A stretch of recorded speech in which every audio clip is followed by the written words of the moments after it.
আমাকে ছাড়িয়া কোথায় যাও প্রিয়, শেষ যাত্রায় আমাকেও তোমার সঙ্গে নিও। বুক ফেটে আসা এই হাহাকার যেন আজ প্রিয়াঙ্কার, কিন্তু সৃষ্টিকর্তা হয়তো অন্য কিছু লিখে রেখেছিলেন।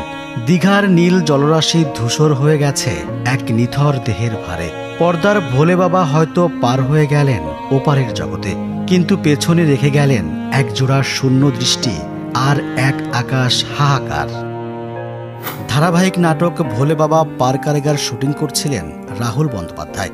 দীঘার সমুদ্রে তিনি এত মানুষের সামনে কিভাবে পানিতে তলিয়ে গেলেন, এই প্রশ্ন ঘুরপাক খাচ্ছে বন্ধু, সহকর্মী ও অনুরাগীদের মনে।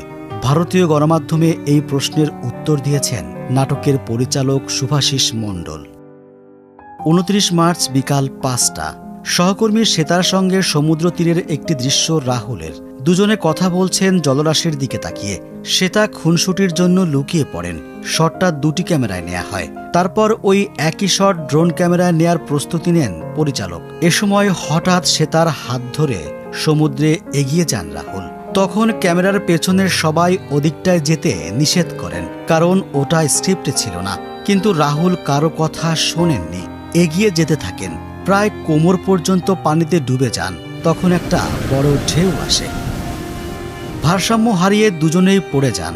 সঙ্গে সঙ্গে ইউনিটের লোকেরা ঝাঁপিয়ে পড়েন। গামছা দিয়ে আটকিয়ে শ্বেতাকে পানি থেকে তোলা হয়।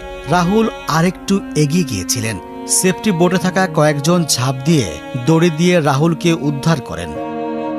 পাড়ে তোলার পরই সঙ্গে সঙ্গে রাহুলের পেট থেকে পানি বের করা হয়। তারপর হাসপাতালে নেওয়া হয়। যখন পানি থেকে তোলা হয়েছিল তাকে, তখন তার জ্ঞান ছিল, কথা বলেছেন। হাসপাতালে নিয়ে যাওয়ার পর চিকিৎসকেরা জানান অভিনেতা রাহুল আর নেই। এদিকে রাহুলের ময়নাতদন্তের প্রতিবেদন বলছে ভিন্ন কথা। সম্ভবত 1 ঘন্টারও বেশি সময় ধরে পানিতে ডুবেছিলেন তিনি। তার ফুসফুসে প্রচুর বালি ঢুকে যায়। ফুসফুসের আকার ফুলে দ্বিগুণ হয়ে যায়। ফুসফুসের ভেতরে অস্বাভাবিক পরিমাণে পাওয়া গেছে বালি ও নোনা পানি। এখানেই শেষ নয়, তার খাদ্যনালীর ভেতরেও মিলেছে বালি ও নোনা পানি। অল্প সময় পানিতে ডুবে থাকলে এমনটা হয় না। আশঙ্কা করা হচ্ছে 1 ঘন্টারও বেশি সময় ধরে ডুবেছিলেন তিনি। এই প্রতিবেদনের পরেই মানুষের মনে এখন নানা প্রশ্নের জন্ম দিয়েছে।